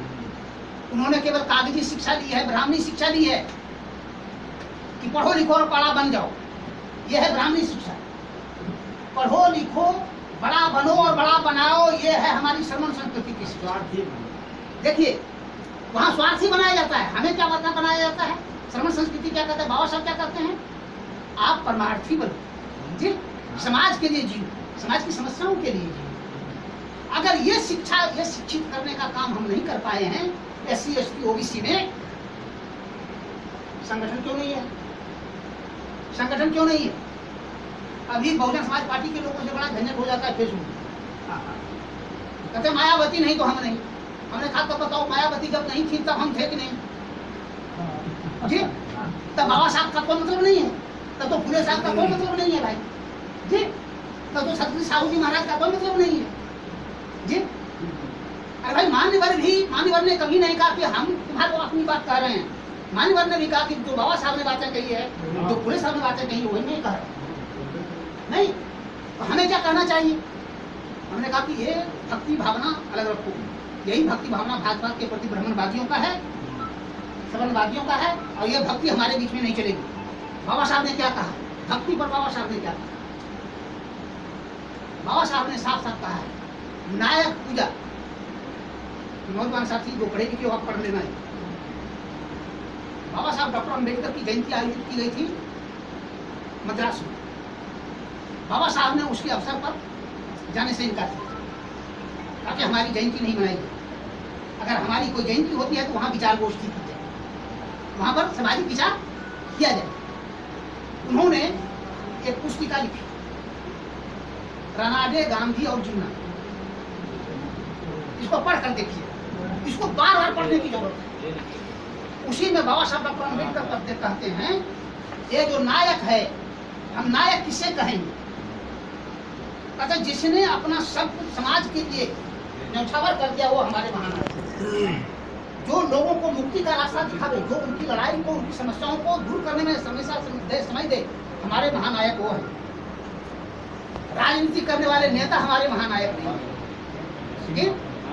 और उसमें उन्होंने उनकी व्याख्या इसी विमुक्ति में उन्होंने रिजेक्ट कर दिया। गांधी को रिजेक्ट किया, जिन्ना को रिजेक्ट किया और अनाडे को डिनाई कर दिया। ताकि तथागत बुद्ध को महानायक हम कहते हैं, हम गौतम बुद्ध को महानायक कहते हैं, हम कबीर को महानायक कहते हैं, हम संत रविदास को महानायक कहते हैं, गुरु नारायण स्वामी को हम कहते हैं, जिन्होंने अपना जीवन समर्पित कर दिया समाज के। छत्रपति साहू जी महाराज को कहते हैं, राजा बनने के बाद भी हमारे लोगों के लिए उन पर बार बार हमले हुए, है ना। कहने का मतलब साफ साफ है कि हम इन नेताओं के चक्कर में नहीं पड़े जी, चाहे किसी पार्टी के हो। जब सवर्ण आरक्षण लागू हुआ, मायावती जी का कोई स्टेटमेंट आया? नहीं आया। आया खुशी जाहिर, खुशी जाहिर।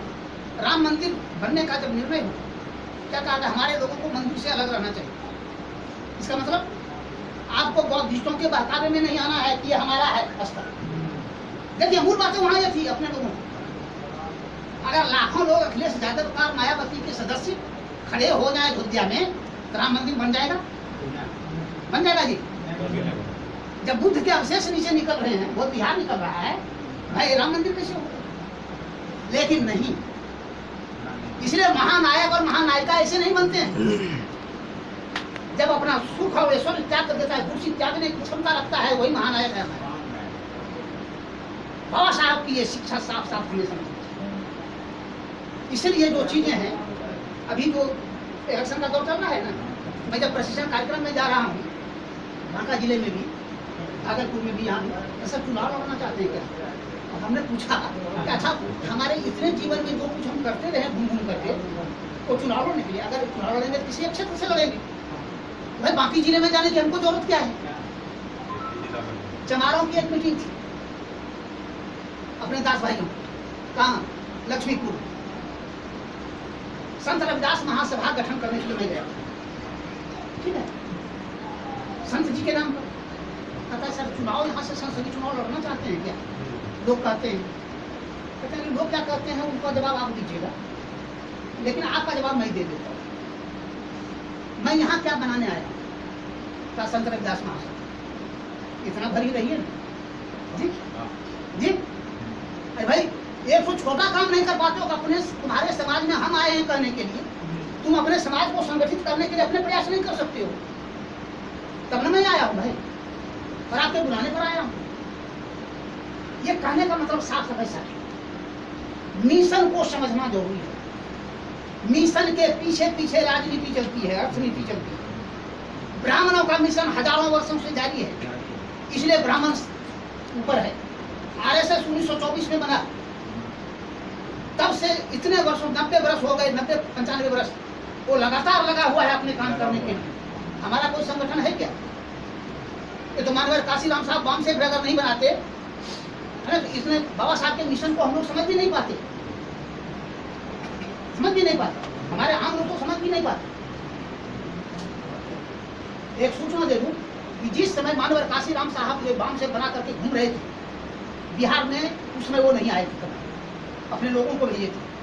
उसमें बेरहर में मैं लगा हुआ था बाबा साहब की मूर्ति स्थापित करने के लिए, बेलर चौक। मैं उसमें बीए में पढ़ता था, ये 1980 की बात है, 79 की बात। प्रवेश पाया था 79 बीए। हम लोगों ने अम्बेडकर जयंती की भागलपुर में, और फिर अपने गांव में किया बेरहर में। वहां निर्णय ले लिया कि यहाँ मूर्ति लगाएंगे चौक। मूर्ति में भिड़ गया, कोलकाता गया, वहां भी भाषण दिया, वहां भी चंदा कलेक्शन किया। कलकत्ते के साथियों ने मूर्ति बनवा करके हम लोग को दिया। स्थापित करना जमींदारों से संघर्ष हो गया। तब SC ST OBC का संगठन बना करके हमने घेराबंदी की जमींदार और उनके गुंडों का, और बाबा साहब की मूर्ति लगी। आप में से कितने लोग जानते हैं कि बाबा साहब की पहली प्रतिमा बेलहर चौक पर लगी है? 1982 में उद्घाटन हुआ उसका। देख लीजिएगा, जहां जहां भी मूर्तियां हैं देख लीजिएगा कब स्थापित हुआ है, पता आपको चल जाएगा। यह समझिए एक पुस्तिका चंद्रिका प्रसाद जिज्ञासु की मिली थी मुझे बाबा साहब के बारे में, उसको पढ़ा और मेरी दृष्टि चेंज हो गई। बाद में मान्यवर से मुलाकात हुई हमारी कलकत्ते। ये कहने का मतलब साफ साफ है साथियों, नौजवान साथियों, कि जब आपकी चेतना जग जाती है, बाबा साहब यही कहते हैं बात, कि जो सोए हुए हैं उसको जगाओ, जो जगे हुए हैं उनको समझाओ। जो सोए हुए हैं उसको जगाओ, जो जगे हुए हैं उसको समझाओ, जो पढ़े हुए हैं उसको पढ़ाओ, जो पढ़े हुए हैं उसको पढ़ाओ। यानी जो जग गए और जो समझ लिया फिर उसको पढ़ाने में आनंद आता है। नहीं, अब जो जगा सोया हुआ है उसको पढ़ाने जाइएगा तो नहीं पड़ेगा, पहले उसको जगाना नहीं पड़ेगा जी। और जब उनको लगेगा पढ़ना चाहिए तब वो पढ़ने बैठेगा। आप इतने साथी इतने दूर दूर से चल करके आए हैं, इतनी गर्मी में घर परिवार को छोड़ करके आए हैं, तो ये जो समझ बनी है, ये जो जागरूकता बनी है उसी के कारण ना मिशन को जहाँ तक समझ पाए हैं और क्या है और मिशन में क्या चीजें हैं, इन बातों को जानने के लिए हम लोग करते हैं। हम तो कहते हैं मणिकांत जी से भी आप लोगों से प्रमोद कि दरअसल एक तो बीमारी जब हुई, मैं 3-4 महीने बेड पर रहा, उसके बाद मुलाकात आप लोगों से नहीं हुआ, इस साल तो मुलाकात नहीं हो पाई। हमारी एक इच्छा ये थी कि आप लोगों से मिलना भी, तो मिलने के लिए तो भाई मैं अपने रिश्तेदारों के यहाँ जाता हूँ। ससुराल गए हुए 10 वर्ष हो गए, पत्नी नाराज रहती है, ससुराल वाले नाराज रहते हैं जी। हमारी जो भतीजियाँ हैं उनके यहाँ मैं वर्षों से नहीं गया। मैं जाता कहाँ हूँ? जहाँ बाबा साहब का मिशन लगता है, जहाँ उनको विचार देना होता है। ये जातिवादी जो रिश्तेदारी है, पारिवारिक जो रिश्तेदारी है, ये है अपनी जगह जी, उसको मैं तोड़ता भी नहीं, जुड़े रहिए जहाँ तक हो सके हम सेवा करें। लेकिन हमारे पास वो समझ नहीं है कि हम रिश्तेदारी निभाते हैं, इसलिए ये मिलने जुलने के लिए भी मैं परियोजना तलाशता हूँ कि क्या किया जाए जिसमें कि हम लोग मिलजुल भी लेंगे और जो शिक्षा और मिशन की बातें हैं वो हो भी जाएगी। दरअसल पूरे बिहार के स्तर पर संगठन खड़ा करना, पूरे बिहार के स्तर पर। अभी जो SC ST के विरोध में हम लोग रोड पर आए, छोटे छोटे संगठन आए, किसी भी बहुजन बड़े संगठन ने, यहाँ तक कि बाम सेफ ने भी ये नहीं कहा कि नहीं तुम लोग जाओ। क्या ऐसा मैसेज आया था? नहीं आया। लेकिन हम लोग खुद गए मैदान। मैं अधिकारी था, पुनः अनुशासन था यूनिवर्सिटी, हमने साथ साथ कहा तो बच्चों को हमको छुट्टी दीजिए कल CL, मैं रहूँगा रोड पर। आगे आपको अधिकारी पुरान साहब आपको खुद नियम कानून देखने वाले हैं, लॉ एंड ऑर्डर देखने वाले हैं, आप कैसे सर इसमें कोई दिक्कत आ रही है तो मैं रिजिग्नेशन कर दूँगा जी।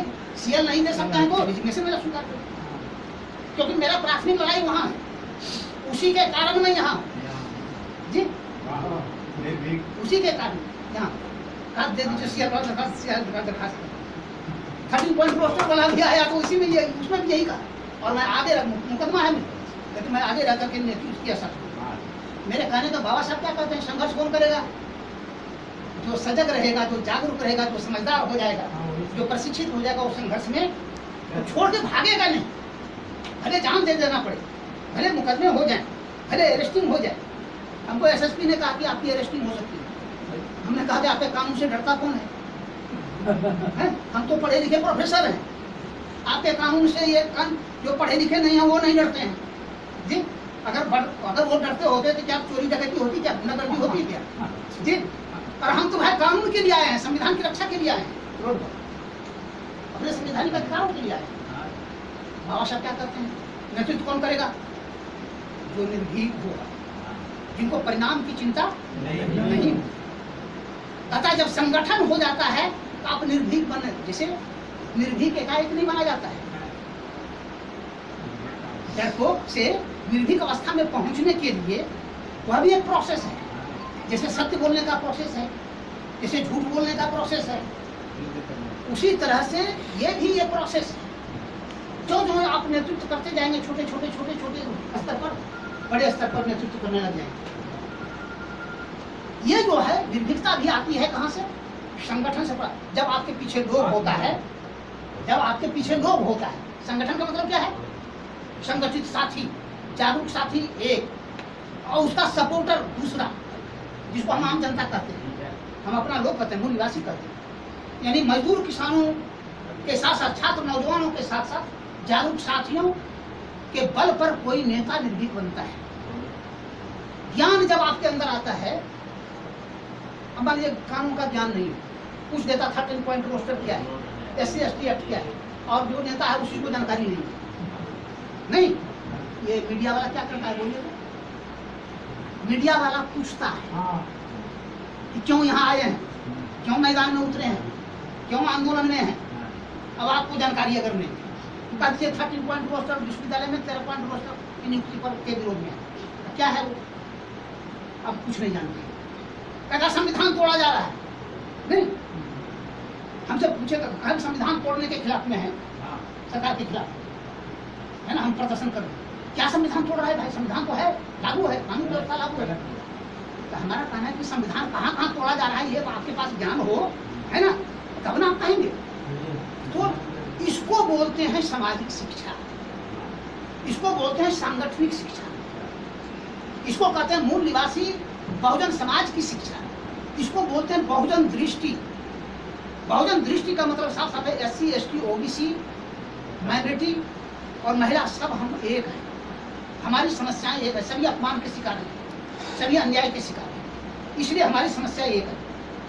जो अछूत है उसके साथ ज्यादा समस्या है, पिछड़े वर्ग की तुलना में।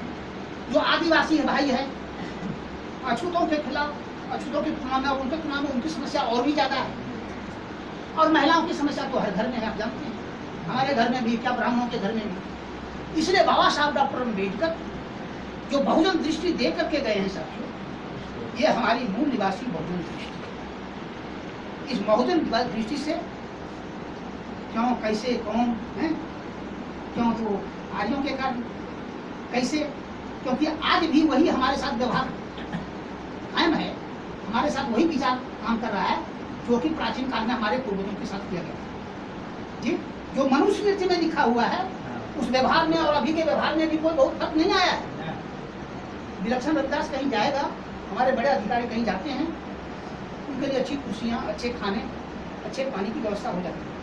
एक हमारा चेला है जो मेरे का इलेक्शन लड़ता है, नाथनगर से, हमारे अध्ययन किया है, उसको सवर्णों से बड़ी दोस्त, भूमिहारों से, ब्राह्मणों से। मैंने पूछा चुनाव में वोट कितना है ब्राह्मण का? कहा 10 भूमिहार ब्राह्मण मिला, बाकी 90% किसका है? ताकि दलित का है, पिछड़ा का है और मुसलमानों का। आपको कहाँ जाना चाहिए? 90% पर भरोसा आपको नहीं है, लेकिन 10% पर ज्यादा भरोसा। एक बात की, अगर भाजपा का यहाँ कोई कैंडिडेट हो जाए या जदयू का, तब वो ब्राह्मण भूमिहार आपको वोट देगा तो उसको देगा, हमें तो उसी को देगा। आप दोस्ती किस लिए कर रहे हो? ऐसा, लेकिन बैठने उठने खाना पीना तो बढ़िया देता है, अच्छी बात है। एक यादव जो दूध पहुंचाता है उसके घर,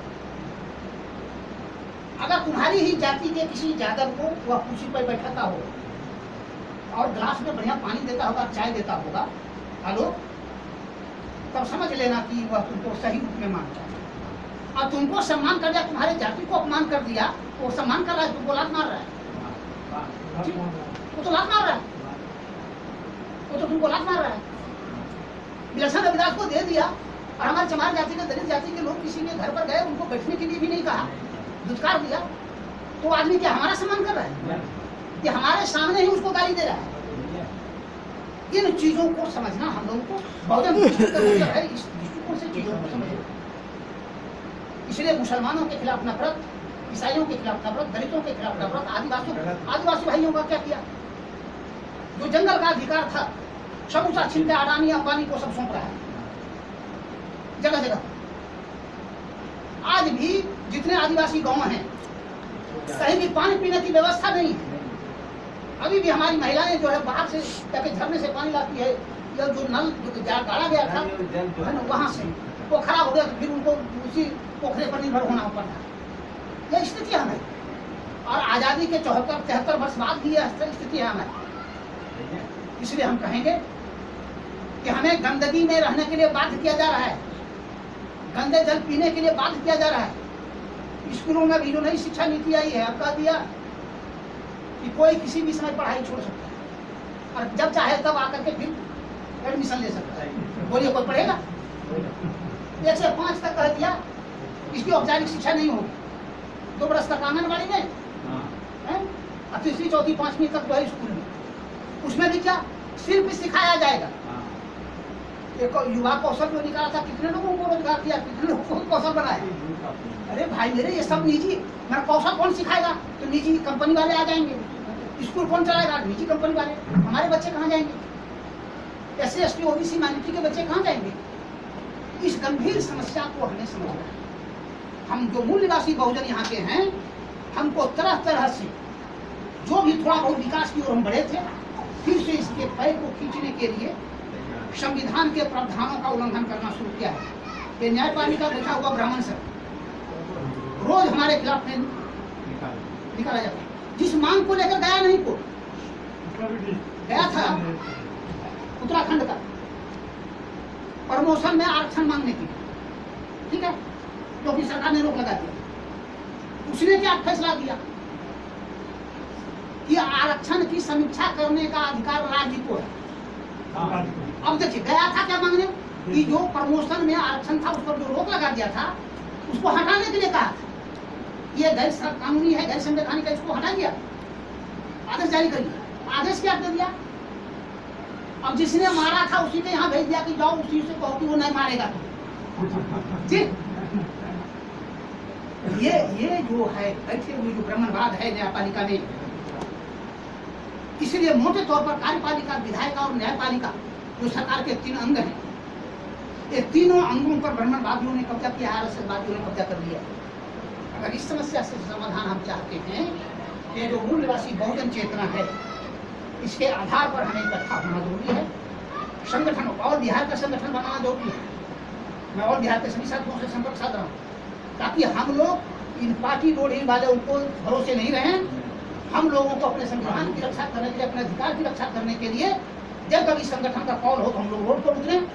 और जगह जगह ये जो बहुजन शिक्षा है, ये जो बहुजन प्रशिक्षण है, ये हम लोग करें। इसके बिना काम नहीं चलेगा, क्योंकि हमारे पढ़े लिखे लोग ही हमारे समाज के कौन हैं? सबसे अपर स्टाटा के लोग, जिसने BA पास कर लिया, मैट्रिक पास कर लिया, इंटर पास कर लिया, MA पास कर लिया, नौकरियों में जो हैं, जो इंजीनियर हैं, डॉक्टर हैं, प्रोफेसर हैं, टीचर हैं, ये लोग ही हमारे समाज का सबसे अगुआ तबका है। अगर यही बेवकूफ रहा जो अब तक बना हुआ है, तो फिर हमारे समाज का विकास कौन करेगा? हमारे मजदूर किसान भाई को फुर्सत